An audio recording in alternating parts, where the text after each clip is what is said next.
मैं अंजलि कुमारी स्वागत करती हूँ आपके अपने चैनल साहित्य शिक्षा अंजलि में। आज मैं कक्षा 9 की जो पाठ्य पुस्तक है विषय हिंदी, उसमें चैप्टर है टॉल्स्टॉय के घर में। तो उसका प्रश्नोत्तर मैं करवा चुकी हूँ। भाषा की बात का आज प्रश्नोत्तर करवाने जा रही हूँ। तो चलिए प्रश्न संख्या 1 की तरफ। अब इस चैप्टर की भाषा की बात की तरफ चलते हैं। यह व्याकरण से प्रश्न है। प्रश्न संख्या 1 है कि निम्नलिखित संज्ञाओं के प्रकार बताइए। यहाँ पर संज्ञा को याद करना आप लोगों के लिए बहुत जरूरी है कि संज्ञा के कितने प्रकार होते हैं। कोई भी प्रकार पूछ देगा, ये नहीं कि व्यक्तिवाचक अभी पूछ रहा है तो व्यक्तिवाचक ही पूछा जाएगा प्रश्न में, लेकिन इस टाइप से प्रश्न रहेंगे तो संज्ञा के कितने प्रकार होते हैं, how many kinds of noun, ये आप लोग याद कर लेंगे। अब यहाँ पर देखिए कि कहा जा रहा है कि आकाश, तो व्यक्तिवाचक संज्ञा है आकाश। और व्यक्तिवाचक संज्ञा क्या होता है? किसी खास वस्तु, व्यक्ति, स्थान इत्यादि का जो बोध कराता है उसी को ना हम व्यक्तिवाचक संज्ञा कहते हैं। तो आकाश जो है वह व्यक्तिवाचक संज्ञा होगा। धूप, धूप भाववाचक संज्ञा होगा। सड़क जातिवाचक संज्ञा होगा। मास्को व्यक्तिवाचक संज्ञा होगा, किसी खास जगह का नाम है मास्को, इसीलिए यह व्यक्तिवाचक संज्ञा होगा। और उल्लास क्या है कि उसने प्रथम श्रेणी से परीक्षा पास की, इसीलिए मेरा मन उल्लास से भर गया, मतलब खुशी से भर गया। तो इसमें क्या आया? फीलिंग आया, भाव आया कि मेरे मन में उल्लास है, तो यह हो जाएगा भाववाचक संज्ञा। आना करनीना, यह भी व्यक्तिवाचक संज्ञा है। यास नाया पोलियाना, जो कि चैप्टर में ये शब्द बार बार आए हैं, यास नाया पोलियाना, यह भी व्यक्तिवाचक संज्ञा है। सूरज, सूरज व्यक्तिवाचक संज्ञा है। देखिए यहाँ पर जो है ना, सो प्रसंग के हिसाब से जातिवाचक और व्यक्तिवाचक आप चूज कीजिएगा। अगर सूरज, जो सूरज है, सन है, वो दिया जाए सेंटेंस में तो वहां पर व्यक्तिवाचक संज्ञा होगा। लेकिन अगर किसी का नाम सूरज है तो वह हो जाएगा जातिवाचक संज्ञा, क्योंकि बहुत ढेर सारे सूरज नाम के लड़के हैं। अब यहाँ पे गांव देखिए, गांव क्या है? जातिवाचक संज्ञा है। तो गांव में अनेक गांव आ जाते हैं, इसीलिए इसे जातिवाचक संज्ञा हम कहेंगे। चलिए प्रश्न संख्या 2 की तरफ। प्रश्न संख्या 2 है कि निम्नलिखित शब्दों के भेद उद्गम की दृष्टि से बताने के लिए यहाँ कहा जा रहा है। तो यहाँ भी शब्दों के कितने भेद हैं ये आपको याद करना बहुत ही जरूरी है कि शब्द के कितने भेद हैं। अब देखिए 4 शब्द भेद की यहाँ चर्चा की जा रही है, विदेशज, देशज, तत्सम और तद्भव। तो विदेशज शब्द क्या होते हैं? विदेशज शब्द जो होते हैं वो विदेशी भाषा से आए रहते हैं, जैसे स्कूल हो गया, कॉलेज हो गया, ये सब विदेशी भाषा से आए हैं। तो वैसे शब्दों को हम विदेशज कहेंगे। और वैसे शब्द, देशज शब्द किसे कहेंगे? वैसे शब्द जिनके उत्पत्ति का मूल का पता नहीं हो लेकिन प्रचलन में हो, हम लोग अपनी बोलचाल में उनका प्रयोग करते हो, वैसे शब्द को हम लोग देशज शब्द कहेंगे। जैसे क्या हो गया? चारपाई हो गया, इसको खाट भी कहते हैं। अब तत्सम क्या हो जाता है? तत्सम शब्द ऐसे शब्द होते हैं जिन्हें संस्कृत भाषा से ज्यों का त्यों उठा करके, जैसा कि क्या कहें हम, संस्कृत भाषा में जो लिखा गया है ना, उसी को ज्यों का त्यों, जैसा का तैसा उठा करके किसी दूसरे भाषा में प्रयोग कर लिया जाता है। चाहे हिंदी में हो तो संस्कृत से उठा करके उसको हिंदी में उसी तरह प्रयोग कर लिया जाता है। और जब प्रयोग कर लिया जाता है तो शब्दों को प्रयुक्त करने के बाद भी उनके अर्थ और ध्वनि में कोई परिवर्तन नहीं होता। ना अर्थ में कोई, संस्कृत से उठाते हैं तो अर्थ में परिवर्तन होना चाहिए ना हिंदी में आने के बाद, लेकिन नहीं, अर्थ में ना परिवर्तन होता है और ना ही ध्वनि में परिवर्तन होता है। तो ऐसे शब्द को हम क्या कहेंगे? तत्सम कहेंगे। ऐसे शब्द को हम तत्सम कहेंगे। और फिर तद्भव है यहाँ पे, तो तद्भव शब्द क्या होते हैं उसकी भी जानकारी ले लें, फिर हम ग्रामर की तरफ चलेंगे। यहाँ क्या क्या दिया गया है, तो तद्भव शब्द की परिभाषा जानिए कि तद्भव शब्द आप कैसे चूज करेंगे कि तद्भव शब्द कौन है। तो ऐसे शब्द जिन्हें संस्कृत भाषा से उठाकर किसी अन्य भाषा में प्रयोग कर लिया जाता है, संस्कृत भाषा से उठा करके हम इसको हिंदी में प्रयोग कर लेंगे और इन शब्दों के ध्वनि में कुछ गंभीर परिवर्तन नहीं होता। कर तो लेते हैं लेकिन परिवर्तन इनमें भी नहीं होता, परंतु इन शब्दों की लेखनी बदल जाती है। ऐसे शब्द को हम क्या कहेंगे? तद्भव शब्द कहेंगे। जैसे कुआं, तो लेखनी में परिवर्तन आ गया तो ये तद्भव हो जाएगा। अब चलिए देखते हैं कि कौन सा शब्द तत्सम है, कौन सा शब्द तद्भव है, कौन सा शब्द देशज है, कौन सा शब्द विदेशज है। इन चारों चीजों की चर्चा हमने की है। तो अब देखिए, सुबह, सुबह विदेशज है, सुबह विदेशी भाषा से आया हुआ है तो यह विदेशज है। रूसो विदेशज शब्द है, मील विदेशज शब्द है, और निकल देशज शब्द है। स्मृति, स्मृति जो है वह तत्सम शब्द है क्योंकि संस्कृत भाषा से आई है और ज्यों की त्यों है यहाँ पर। स्त्री तत्सम शब्द है।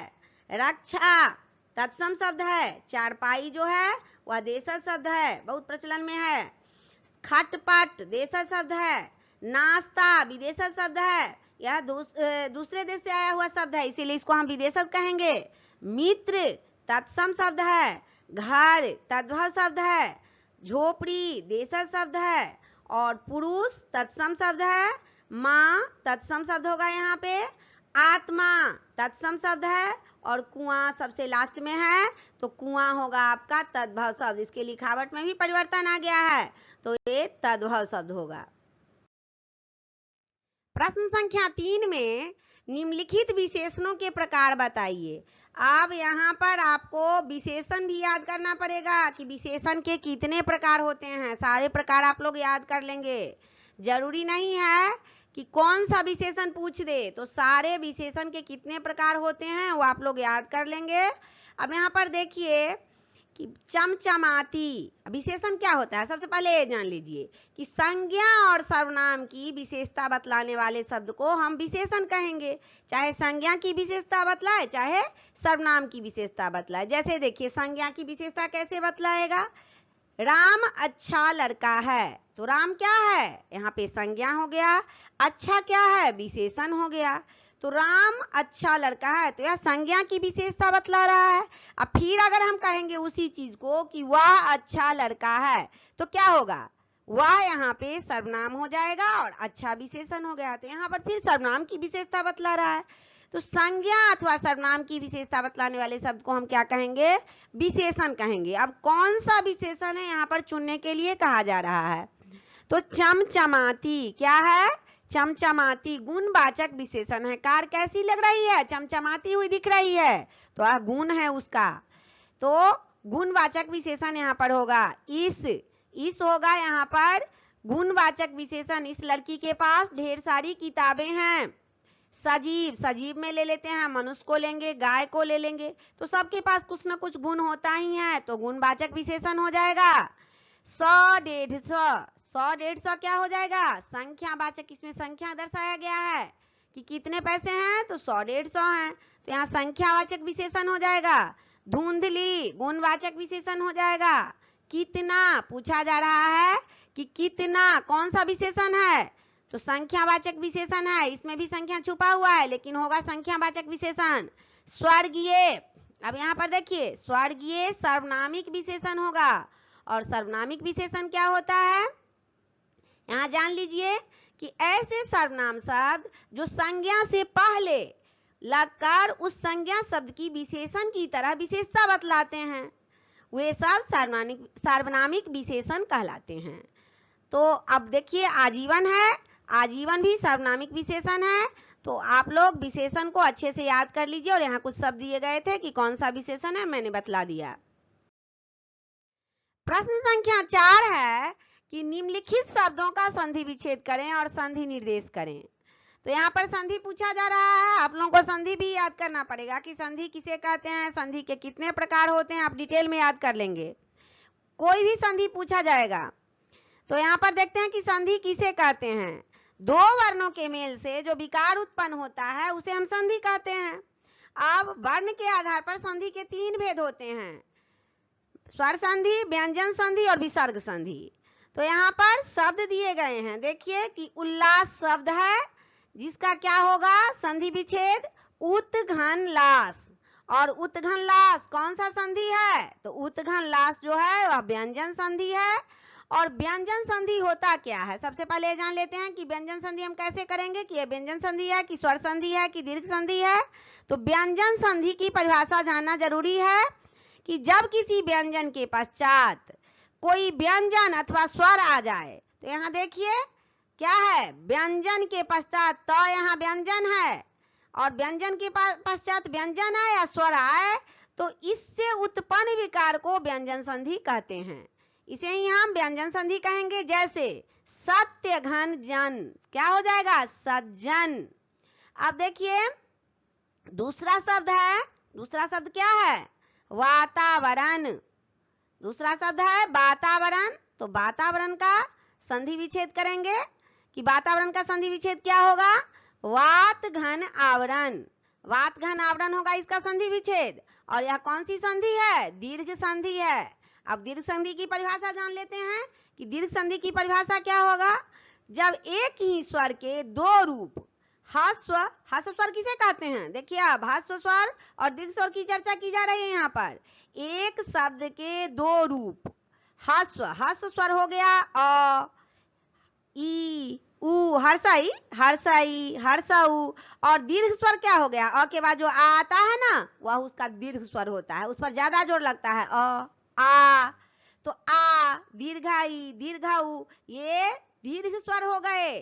तो जब क्या होता है, एक ही स्वर के दो रूप होते हैं, ह्रस्व और दीर्घ, तो एक दूसरे के बाद आ जाए तो दोनों मिलकर उसका दीर्घ वाला स्वर जो होता है ना, तो दीर्घ वाला स्वर अर्थात आ, दीर्घाई, हर्षऊ हो जाता है। जैसे देखिए यहाँ पर पुस्तक, पुस्तकालय है, तो क्या हो जाएगा, पुस्तक घन आलय।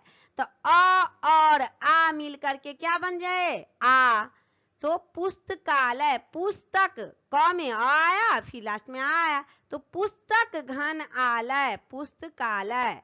यहाँ पर ह्रस्व स्वर और दीर्घ स्वर दोनों का मिलन है। अ हो गया ह्रस्व और यहाँ हो गया दीर्घ, तो दीर्घ स्वर संधि ये हो जाएगा। प्रश्न संख्या 5 है, निम्नलिखित शब्दों का सविग्रह समास बताइए।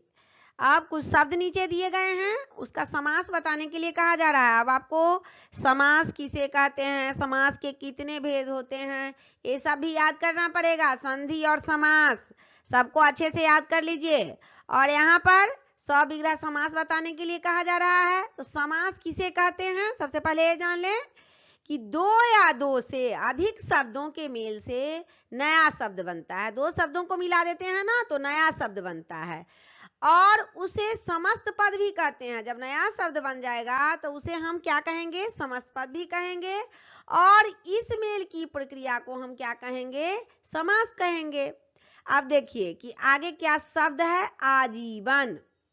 तो आजीवन, जीवन भर, इसको क्या कहेंगे, कौन सा समास कहेंगे, इसको कर्मधारय समास है। यह आजीवन जो है वह कर्मधारय समास है। और कर्मधारय समास क्या होता है, तो जिस समासिक पद यानी शब्द का, अब देखिए आजीवन एक शब्द है, तो जिस शब्द का उत्तर पद प्रधान हो, उसे दोनों पदों के उपमेय और उपमान, विशेषण और विशेष्य का संबंध हो, उसे हम कर्मधारय समास कहते हैं। तो आजीवन क्या है, कर्मधारय समास है। अब रहस्यमय, रहस्य से पूर्ण, रहस्यमय का क्या हो जाएगा, रहस्य से पूर्ण। इस समास में यह अधिकरण समास है, अधिकरण तत्पुरुष है। तो इसमें क्या होता है, इसमें देखते हैं कि अधिकरण तत्पुरुष समास में क्या होता है। सबसे पहले ये चीज जान लीजिए कि इस समास में कारक चिन्ह, कारक पढ़ा चुकी हूं मैं अपने चैनल पे, साहित्य शिक्षा निधि पे जाकर के आप साहित्य शिक्षा निधि कारक बोलेंगे तो वहां आपको मेरा वीडियो मिल जाएगा। तो कारक मैं इस चैनल पे पढ़ा चुकी हूँ। और इसमें क्या होता है, अधिकरण तत्पुरुष में, इस समास में कारक चिन्ह में पर से का लेप हो जाता है। जैसे देखिए यहाँ पर रहस्य से पूर्ण, तो यहाँ रहस्यमय हो गया, से का लोप हो गया, तो यह अधिकरण तत्पुरुष हो जाएगा। अब तिपाई, तीन पाई वाला, तीन पाई वाले को हम क्या कहेंगे, तिपाई कहेंगे। और यहाँ द्विगु समास होगा। क्यों होगा यहाँ पर द्विगु समास, क्योंकि यहाँ पर संख्यावाचक विशेषण है। तब आप जान लीजिए कि द्विगु समास किसे कहते हैं। तो जिस समासिक शब्द का पहला पद संख्यावाचक विशेषण हुआ उसे हम द्विगु समास कहते हैं। जैसे देखें यहाँ चार, तो चार क्या है, संख्यावाचक विशेषण है ना। तो चार पाई वाला, तीपाई तीन पैरों वाला, तो तिपाई क्या हो गया, द्विगु समास हो गया। अब चार पाई है, चार पाई वाला, तो ये भी द्विगु समास होगा। अब देखिए आगे है सजीव। सजीव जीवन के साथ, जिसमें जीवन हो उसी को ना हम सजीव कहेंगे। जिसके साथ जीवन हो, और जिसके साथ जीवन नहीं हो उसको क्या कहेंगे, निर्जीव कहेंगे। तो सजीव जीवन के साथ, तो क्या है, यह संबंध तत्पुरुष है। और संबंध तत्पुरुष में क्या होता है, संबंध कारक के चिन्ह का, के, की, व का क्या हो जाता है, लोप हो जाता है। वहां संबंध तत्पुरुष समास होता है। जैसे यहाँ देखिए जीवन के साथ, तो यहाँ के का लोप हो गया है। शोरगुल, शोर और गुल, शोर और गुल, तो यहाँ कौन सा समास हो गया, द्वंद्व समास होगा। द्वंद्व समास की परिभाषा जान लेते हैं, चलते हैं द्वंद्व समास की परिभाषा की तरफ। तो जिस समासिक शब्द के दोनों पद प्रधान हो और विग्रह करने पर और अथवा एवं समुच्चय बोधक जो शब्द होते हैं वो लगता है, उसे हम क्या कहेंगे, द्वंद्व समास कहेंगे। जैसे राजा और रानी, राजा रानी। अब देखिए हो गया द्वंद्व समास की परिभाषा, आप लोग जान लिए।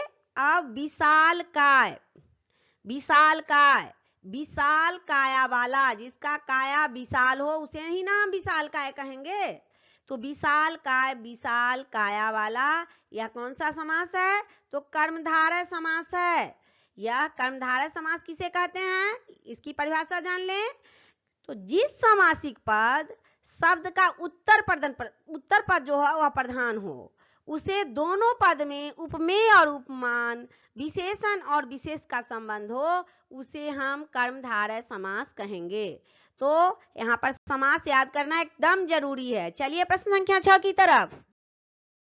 प्रश्न संख्या 6 में पूछा जा रहा है कि अर्थ की दृष्टि से निम्नलिखित वाक्यों की प्रकृति बताइए। तो आप लोगों को वाक्य भी पढ़ना पड़ेगा, सेंटेंस भी पढ़ना पड़ेगा यहाँ पर। अब क में है, लोगों में एक प्रकार का उल्लास था, अर्थात लोगों में एक तरह की खुशी थी। तो यह कौन सा वाक्य है, यह विस्मयादि बोधक वाक्य है। अब विस्मयादि बोधक वाक्य की परिभाषा की तरफ चलते हैं कि विस्मयादि बोधक की परिभाषा क्या होता है। ऐसे शब्द जो वाक्य में आश्चर्य, हर्ष, शोक, घृणा आदि का भाव व्यक्त करते हैं, उन्हें हम विस्मयादि बोधक वाक्य कहते हैं। अब देखिए ख में क्या है, कैसे वह सब मैं अपनी आंखों से देख पाऊंगा। तो इसमें क्या है, इस वाक्य में प्रश्न पूछा जा रहा है, तो यह प्रश्नवाचक वाक्य होंगे। अब ग में है, इससे आगे लोगों को चुप रहना चाहिए। इससे आगे लोगों को क्या करना चाहिए, चुप रहना चाहिए, बोलना नहीं चाहिए। तो यह वाक्य जो है इच्छाबोधक वाक्य है। इच्छाबोधक वाक्य क्या होते हैं, जिन वाक्यों में बोलने वाला किसी इच्छा, आशा या आशीर्वाद का बोध हो, जिन वाक्यों में बोलने वाला कोई इच्छा जाहिर करे, कोई आशीर्वाद दे, इस सब चीज का बोध हो ना, उसे हम इच्छावाचक वाक्य कहेंगे। आगे घ में देखते हैं, कहने को कुछ बाकी नहीं बचा था, कहने को कुछ भी बाकी नहीं बचा था। तो यह कौन सा वाक्य है, यह वाक्य निषेधवाचक वाक्य है। और निषेधवाचक वाक्य क्या होते हैं, निषेधवाचक वाक्य में किसी भी कार्य के निषेध का बोध होता है, अर्थात नहीं करने का बोध होता है। आप देखते हैं कि आगे क्या है, इस प्रकार की तीर्थ यात्रा से कितना उत्साह मिलता है। यह कैसा वाक्य है, तो यह एक प्रश्नवाचक वाक्य है। ऊपर हम प्रश्नवाचक वाक्य की परिभाषा बता चुके हैं कि जिस वाक्य से प्रश्न करने का बोध हो उसे हम प्रश्नवाचक वाक्य कहेंगे। तो इस प्रकार की तीर्थ यात्रा से कितना उत्साह मिलता है, यह वाक्य प्रश्नवाचक वाक्य है।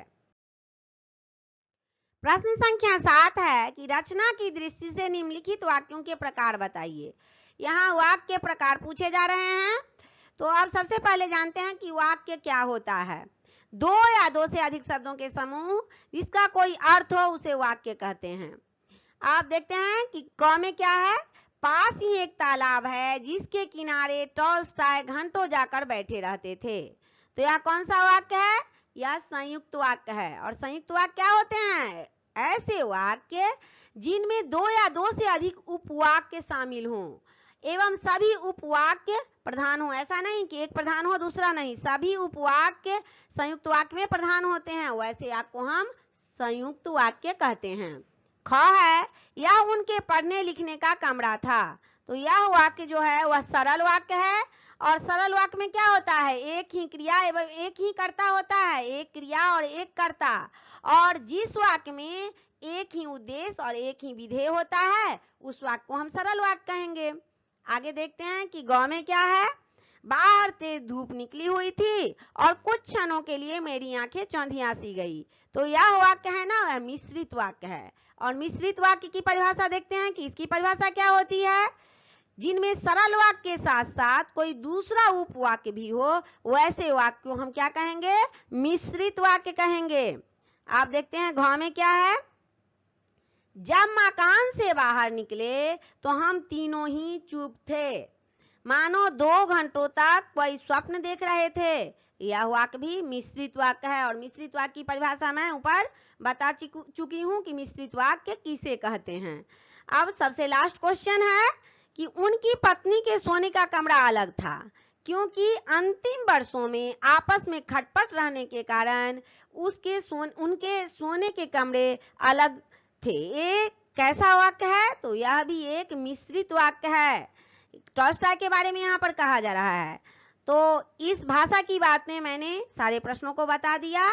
और इस भाषा की बात से पहले टॉल्स्टॉय के घर में का जो प्रश्नोत्तर है वो भी मैं करवा चुकी हूँ। आप लोगों को यह वीडियो जरूर सपोर्ट करेगा। अगर आप लोगों को यह वीडियो अच्छी लगी तो वीडियो को लाइक करें, चैनल को सब्सक्राइब करें तथा अपने दोस्तों में शेयर करें। तब तक के लिए जय हिंद, जय भारत।